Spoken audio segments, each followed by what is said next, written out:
Mon humeur porte sur les deux personnalités que sont Donald et Bibi. Donald Trump, président des États-Unis d'Amérique, et Bibi, Benjamin Netanyahou, Premier ministre d'Israël. Est-ce que on n'est pas en train, à partir là d'aujourd'hui, de s'aventurer vers des horizons qui sont confuses? Tout ça parce que le Premier ministre israélien, c'est quand même un élément fondamental dans ce conflit qui dure depuis le 7 octobre 2023, cette tragédie abominable du 7 octobre 2023.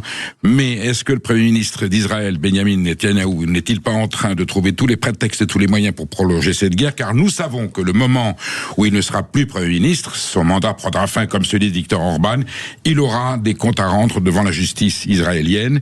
Et la justice israélienne n'étant pas plus tendre, ni moins objective que la française, et bien comme Nicolas Sarkozy, il pourrait peut-être faire un tour par la case prison. Et donc pour s'en préserver, tous les moyens sont bons. Alors évidemment, on ne sait jamais à quel seuil on est confronté, mais tous les moyens sont bons pour poursuivre cette guerre. Là-dedans, le président Trump qui s'est pris, vous savez, dans Astérix, Caius Bonus, au début, dans le Astérix le Gobelin, le premier numéro, il veut tester s'il a la force de la potion magique. Il commence par soulever un rocher. Il n'y arrive pas. Il déplace une pierre un peu moins grosse. Il n'arrive pas non plus. Il essaie de déplacer une grosse pierre. Il n'arrive pas. Finalement, il tombe sur un caillou.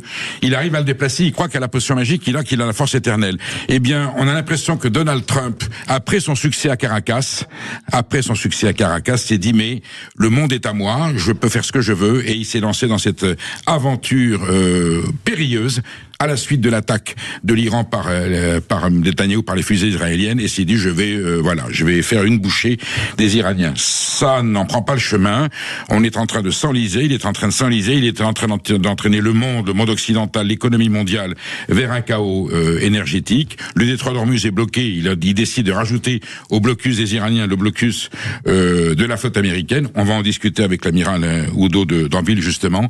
Et là, on est confronté, on est dans l'impasse. Alors le détroit d'Ormuz est une impasse. Vers où nous embarquent ces deux personnages? Voilà. Alors on leur dit tout simplement, avec beaucoup de respect, Bibi et Donald, vous commencez à nous les briser menu.